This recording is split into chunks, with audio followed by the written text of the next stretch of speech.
Hello everyone, in front of me is XIAOMI Redmi A2 and let me show you how to block a number.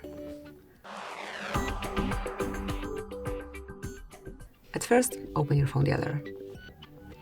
Then choose the contact that you wish to block. Actually, you have to do it from contacts, so pick the contact that you want to block. Tap on more icon and select block numbers. And if you truly want to do it, just click on block to confirm. To remove the blockade, tap on more again and select unblock numbers. And that's it. Once you want to get to some general settings, open the settings at first, and from the following list, select block numbers. Here you will be able to block all unknown colors or add some number manually by yourself.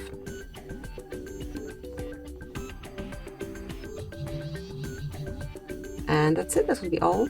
Thank you for watching. Please subscribe our channel and leave the thumbs up.